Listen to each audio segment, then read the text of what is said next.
ઘણી વાર આપણે લોકોને કઈ મંદિર આવો ને, મંદિરે શું કામ છે ઈ કે ભગવાન તો બધે છે, કણે કણમાં છે ઈ કે મંદિર શું કામ જવું છે? હે ને? તમે જુઓ કેટલી સુંદર આ જગ્યા છે, આ સ્થાન છે. હે ને? નજીકમાં શ્રીજી મહારાજ દ્વારા સ્થાપિત રાધા મદન મોહનજી છે, ધોલેરામાં છે ને. આપણે સાક્ષાત ભગવાન રાધા કૃષ્ણનું સ્વરૂપ મદન મોહન, જે કામને આકર્ષિત કરવા વાળા, કામને પણ જે મોહિત કરી દે છે, ઈ છે ભગવાન મદન મોહન. આપણે કીધું ને મુક્તિ જ્યોતિ છે, મોહનો ક્ષય કરવો છે. તો આપણી અંદર જે કામ છે ને, કામને સંસ્કૃતમાં મદન કહેવામાં આવે છે. મદન, કામ. અને મોહનનો અર્થ છે કામને પણ જે મોહિત કરી લે છે ને, ઈ છે રાધા મદન મોહન. આ ભગવાન ન્યા નહીં જાય દર્શનમાં. તો કે ના બધે છે ભગવાન. કે આપણે, તમારી વાત સાચી, બધે છે. બધે છે તો એ મંદિરની મૂર્તિમાં નથી કે મૂર્તિને છોડીને બધે છે? ભગવાન બધી જગ્યાએ છે તો મૂર્તિમાં પણ છે ને. પણ નહીં, આળસુ એટલા, મંદિર જવું ન હોય ને એટલે એમ કહી દે ભગવાન બધે છે. અચ્છા, એ બધે કહેવા વાળા જે છે એને પૂછો તો જોયા જ કોઈ દી? અને જો તમે માનો છો કે ભગવાન બધે છે, તો જીવનમાં તમારાથી કોઈ દી પાપ ન થવું જોઈએ. કેમ? કારણ કે જેને ખબર હોય બધે જ ભગવાન છે, એનો મતલબ ભગવાન બધે જ જોવે જ તમને. તો પાપ તો ગમે ત્યાં કરી આવો છાનમાના. ઘરવાળાને એમ હોય કે ભાઈ આપણો ભાઈ બહુ સારો છે, ભાઈ ક્યાંક બીડીયું પીતો હોય બહાર, હે, ભાઈ ક્યાંક બોટલો ઉલાળતા હોય બહાર, ઘરે ખબર ન હોય, અને એને એમ હોય કે મને કોઈ જોતું નથી. પણ જો ભગવાન બધે છે તો ભગવાન તો જોઈ રહ્યા જ તમને, તો પાપ શું કામ કરત ભાઈ? એનો અર્થ કે આપણે એવું કહીએ છીએ કે ભગવાન બધે છે, એ ખાલી આપણી માન્યતા છે. આપણને એમાં શ્રદ્ધા નથી, અનુભવ નથી. તો એક પાછો બીજો વર્ગ છે, એને એમ કહો ને તમે આવો ને મંદિરે, આપણી અંદર જ છે ભગવાન, બહાર ગોતવાની જરૂર જ નથી. એ વાત સાચી, ભગવાન અંદર છે. કુંતી મહારાણી કહે છે અંતર બહિરવસ્થિતમ, ભગવાન અંદર પણ છે ને બહાર છે. અચ્છા, અંદર છે, જોયા જ કોઈ દી? ખાલી બોલીએ છીએ આપણે ભગવાન આપણી અંદર છે, અને એ જો આપણે માનતા હોત તો પાપ કરે જ કોઈ દી? કારણ કે આપણે જ્યાં જાશું ત્યાં ભગવાન આપણી હારે છે, આપણી અંદર છે, તો પછી પાપ શું કામ થાય છે? કારણ કે આપણે માનીએ છીએ, જાણતા નથી, અનુભવતા નથી. એટલે મહારાણી કુંતી કહે છે પ્રભુ છો બધી જગ્યાએ, પણ અલગ સ્વરૂપથી છો, કોઈ તમને જોઈ નથી શકતું. તો ભગવાન કે હું છું બધી જગ્યાએ પણ નથી જોઈ શકતા, આનું કારણ શું છે? કે છે માયા જવનિકા છન્નમ અજ્ઞ અધોક્ષજમ અવ્યયમ ન લક્ષ્ય સે મુડ્ડ દ્રશા નટો નાટ્ય ધરો યથા. કે છે પ્રભુ તમે જીવની એકદમ નિકટ છો. ઘણી વાર આપણે કોઈને પૂછીએ કે તમારાથી સૌથી નજીક કોણ, તો કોઈ પોતાના કોઈને કોઈ સ્વજનનું નામ આપે. ભાઈ મારા પિતા મારાથી નજીક છે, કોઈ કે મારી પત્ની મારાથી સૌથી નજીક છે, મારા બાળકો મારાથી નજીક છે. પણ જીવની સૌથી નિકટ રહેનાર જે તત્વ છે ને એ ભગવાન છે. આત્માની એકદમ બાજુમાં બેઠા છે, અંદર હૃદયમાં ભગવાન, પણ આપણને દેખાતા નથી. કેમ? તો એનું કારણ કુંતી મહારાણી કહે છે માયા. માયા જવનિકા, જવનિકા કહે છે પડદો. જીવ અને ભગવાન વચ્ચે એક પડદો છે, માયાનો પડદો છે. અને આશ્ચર્ય એ છે કે એક નથી, બે પડદા છે. એક પડદાથી ભગવાન આવૃત છે અને એક પડદાથી જીવ આવૃત છે.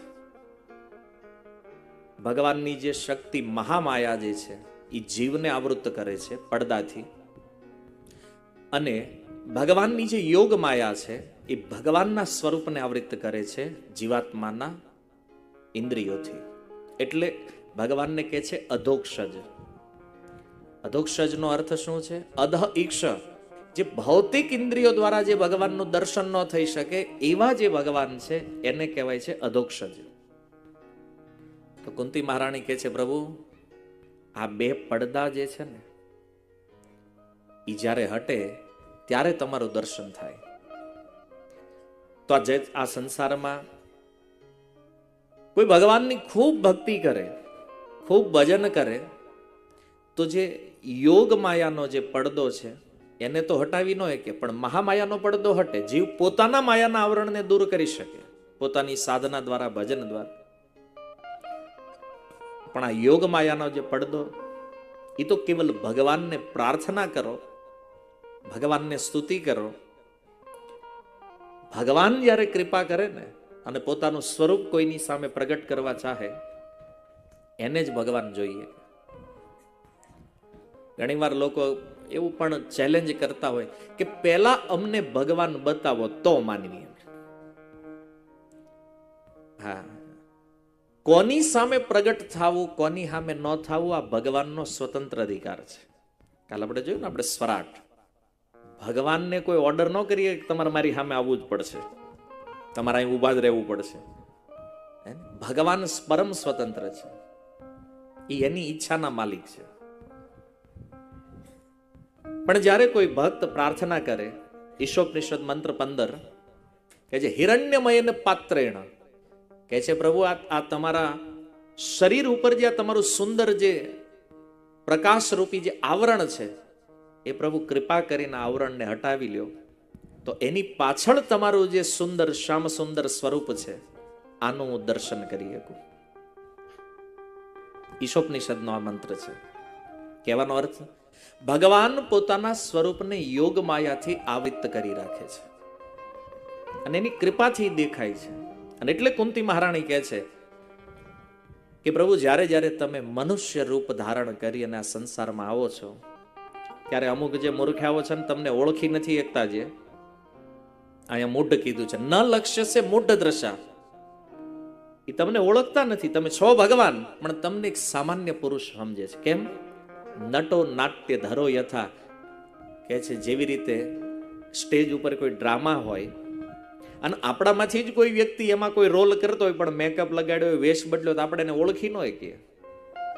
એમ ભગવાન જ્યારે માયા મનુષ્ય, પોતાની યોગ માયા દ્વારા જ્યારે મનુષ્ય રૂપ ધારણ કરીને અહીંયા આવે, તો આ સંસારમાં જે મૂઢ લોકો છે, મૂઢો એમ ના બી જાનાતી, ગીતામાં ભગવાન કહે છે, આવા મૂર્ખ લોકો મને જાણતા. આ દુર્યોધન જો હા મેં કૃષ્ણ છે, તોય એને જીવનમાં ક્યારેય ખબર ન પડી કે આ ભગવાન છે. રાવણ, જેના બાણથી એનું મૃત્યુ થવા જઈ રહ્યું છે, છતાં એ રાવણ, એને ખબર ન પડી કે આ ભગવાન છે. એમ જ બધા એક સામાન્ય પુરુષ છે, એક રાજા છે, એક બળવાન રાજકુમાર છે. કોઈક વ્યક્તિઓ હતા જેને ખબર પડી કે કૃષ્ણ ભગવાન છે. કોને? બોલે મહારાણી કુંતીને, પિતામહ ભીષ્મને, વિદુર. આ હસ્તિનાપુરના એ લોકો છે જેને ખબર હતી કે આ કૃષ્ણ જે છે ને એ ભગવાન છે. તો કુંતી મહારાણીએ જ્યારે આ પ્રમાણે કીધું, ત્યારે ભગવાન એક જિજ્ઞાસા કરતા કહે છે કે જો હું કોઈને દેખાતો નથી, છું બધી જગ્યાએ, કોઈને દેખાતો નથી, તો પછી હું આ જગતમાં કોઈ મને ઓળખતું જ નથી? કુંતી મહારાણી કહે છે, નહીં નહીં પ્રભુ, એવું નથી. તો જે પરમહંસો છે, તથા પરમહંસા નામ મુનિ નામ અમલાત્મ નામ, જે પરમહંસ છે, જે મુનિ છે, જે અમલાત્મ મહાપુરુષો છે, પ્રભુ ભક્તિ યોગ વિધાનાર્થમ, એ ભક્તિ યોગના પ્રભાવથી આપને જાણે છે. ગીતામાં ભગવાન કહે છે, ભક્ત્યા મામ અભિજાનાતિ. હે અર્જુન, મારા જે ભક્ત છે ને, એ જ મને મારા સ્વરૂપમાં ઓળખે છે, એ મને જાણે છે. ભગવાનને ભક્તિ વગર ક્યારેય ઓળખી શકાતા? જો ભગવાનને ગીતામાં ક્યાંય નથી કીધું જ્ઞાનીઓ મને ઓળખે છે, મને જાણે છે, કે યોગીઓ મને ઓળખે છે, જાણે છે. શું કહે છે? ભક્ત્યા મામ અભિજાનાતિ. જે ભક્ત છે એ મને જાણે છે. તો જેણે જેણે આ સંસારમાં ભક્તિ યોગનો આશ્રય લીધો છે, એ બધા તમને ઓળખે છે પ્રભુ. પણ કુંતી મહારાણી પોતાનું દૈન્ય પ્રગટ કરતા કહે છે, કથમ પશ્ય મહી સ્ત્રીય, હે કૃષ્ણ બતાવો, હું તો એક અબુદ્ધ સ્ત્રી છું, અને સ્ત્રીને તો શું ખબર પડે, મારી જેવી એક અબુધ સ્ત્રી તમને કેવી રીતે ઓળખી કે? બોલો, ભગવાનને ઓળખી લીધા છે, સ્તુતિ કરે છે, બધું પ્રગટ કરી નાખ્યું, અને પછી શું કહે છે કે પ્રભુ હું તો એક સામાન્ય સ્ત્રી છું, હું તમને કેવી રીતે ઓળખી શકું? તમને તો મોટા મોટા મહાપુરુષો જાણે છે, અમારી જેવી સામાન્ય સ્ત્રીઓ તમને શું જાણે? જેવો કુંતી મહારાણી ભગવાનના એવા ભક્ત છે, એની સ્તુતિ ભાગવતમાં પહેલા નંબરે મૂકવામાં આવી છે. આ ભાગવતની પહેલી સ્તુતિ છે, જે એક સ્ત્રી કરી રહી છે, એક મહિલા દ્વારા થઈ છે, અને કુંતી મહારાણી છે. હવે આ કુંતી મહારાણીએ સુંદર ભગવાનની આ રીતે સ્તુતિ કરી. ભગવાનને થયું આ બધાની સામે પોલ ખોલી નાખશે, ભય આજ બરાબર મૂળમાં છે, એને સ્તુતિ ઉપર સ્તુતિ, શ્લોક ઉપર શ્લોક બોલી રહ્યા છે કુંતી મહારાણી. ભગવાન કહે છે કે હે ભાઈ, એક કામ કરો, તમારે જોતું શું ઈ ગયો. કારણ કે ઘણી વાર આપણા બહુ કોઈ વખાણ કરે, બહુ પ્રશંસા કરે, તો આપણે એને કેવું પડે કે ઈ બધું રહેવા દો, મૂળ મુદ્દો શું છે એ વાત કરો. ત્યારે કુંતી મહારાણી કહે છે પ્રભુ, મૂળ મુદ્દો તો ઈ છે કે તમે આજે હસ્તિનાપુરને છોડીને દ્વારકા જઈ રહ્યા છો, અને તમે મને માગવાનું કીધું છે, તો આજ મારી ઈચ્છા છે કે આજ હું કંઈક માગું છું. શું માગવું છે? કે છે વિપદઃ સંતો ન શાશ્વત તત્ર તત્ર જગદ્ગુરો ભવતો દર્શનમ યત સ્યાદ અપુનર્ભવ દર્શનમ. કે છે પ્રભુ, મારે વરદાનમાં દુઃખ જોતું છે. વિપદઃ સંતો ન શાશ્વત, મને દુઃખ આપો. ન ભૂતો ન ભવિષ્યથી ભગવાન પાસે આવું વરદાન કોઈ નહીં માંગ્યું હોય. કારણ કે આખું ગામ ભગવાનને પ્રાર્થના કરે છે, સુખ આપો, દુઃખ લઈ જાઓ. બધાની પ્રાર્થના છે ને મંદિરોમાં. ગમીને જુઓ તમે, હજારો લોકોની લાઈન લાગી છે. ભગવાન સામે આવીને હાથ જોડીને શું માગે છે? પ્રભુ સુખ આપો, દુઃખ લઈ જાઓ. થાય ઊંધું, સુખ હોય વયું જાય, દુઃખ વય આવે. સ્થિતિ આ છે. કારણ શું છે જાણો છો? સુખ કે દુઃખ એ તો જીવના કર્મ ઉપર નિર્ધારિત છે. પ્રારબ્ધનું જે ફળ છે, ક્યાંક સુખના રૂપમાં છે, ક્યાંક દુઃખના રૂપમાં છે. મૂળ વાત યદિ જો તમે વિચાર કરો, ભક્તના જીવનમાં જે દુઃખ છે ને, એ ભગવાનની ઈચ્છાથી આવે છે. ત્યાં કર્મનો કોઈ કોન્સેપ્ટ નથી. અરે કુંતી મહારાણી જેની સાથે સાક્ષાત કૃષ્ણ રહે છે, અને એના જીવનમાં દુઃખ છે, તો કોઈ કર્મથી થોડી ન છે, ભગવદ ઈચ્છાથી છે. પણ કુંતી મહારાણી દુઃખ શા માટે માગે છે? જુઓ કેટલી બુદ્ધિમાન સ્ત્રી છે આ. દુઃખ નથી માગ્યું ભગવાન પાસે. આમ સ્પષ્ટ વાંચો તો એવું દેખાય કે દુઃખ માગે છે. તો એનું એક કારણ છે. કેમ? બોલે પ્રભુ, જ્યાં સુધી અમારા જીવનમાં દુઃખ હતું ને, ત્યાં સુધી તમે અમારી સાથે હતા. આજે મારો પુત્ર રાજા બન્યો છે, યુધિષ્ઠિર રાજા બન્યા છે. આજે અમારા જીવનમાં સુખ આવ્યું છે, અને સુખ આવ્યું ત્યારે તમે અમને છોડીને દ્વારકા જઈ રહ્યા છો. જો પ્રભુ સુખ આવવાથી તમારું દર્શન બંધ થઈ જતું હોય, તો આવું સુખ મારે જોતું નથી. જીવનમાં ઘણી વાર આપણને એમ થાય ગાડી મળે, બંગલા મળે, પૈસા મળે, તો એમ થાય ભગવાનની કૃપા થઈ. અને આ બધું મળ્યા પછી જો આપણને ભગવાન ભૂલાઈ જતા હોય ને, તો આવા સુખની આ જગતમાં કોઈ કિંમત નથી. આ સુખ નથી, આ એક પ્રકારનું દુઃખ છે. આ વિપત્તિ છે જીવનમાં, જ્યારે ભગવાનનું વિસ્મરણ થાય છે. રામચરિત માનસ ગોસ્વામીજી કહે છે, કહ હનુમંત વિપદ પ્રભુ સોઈ, એને જબ તબ લગી સુમિરન ન હોય. જીવનમાં સૌથી મોટી વિપત્તિ શું છે? ભગવાન રામ કહે છે, હનુમાન, જ્યારે સ્મરણ બંધ થાય, અને ભગવાનનું સ્મરણ બંધ થઈ જાય, અને પછી જીવનમાં ગમે એટલો ભોગ, ઐશ્વર્ય, સુખ હોય, તો આ સુખ નથી, આ વિપત્તિ છે. મોટામાં મોટી વિપત્તિ છે ભગવાનને ભૂલી જવા.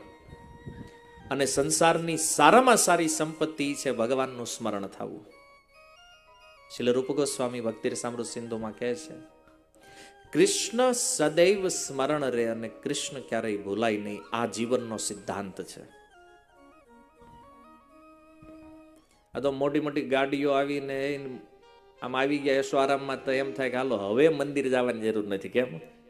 કારણ કે હવે આવી ગયું બધું જે જોતું હતું, ભૂલી ગયા ભગવાનને અને ભોગમાં લાગી ગયા. આ વિપદા છે જીવનમાં, સમજજો.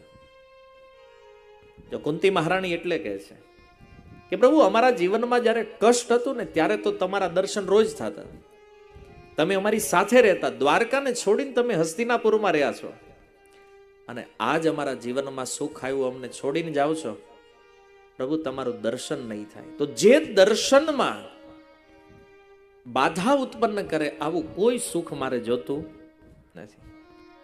અમારા જીવનમાં તો આ સુખ કરતા ઓલું દુઃખ વધારે સારું છે. કેમ?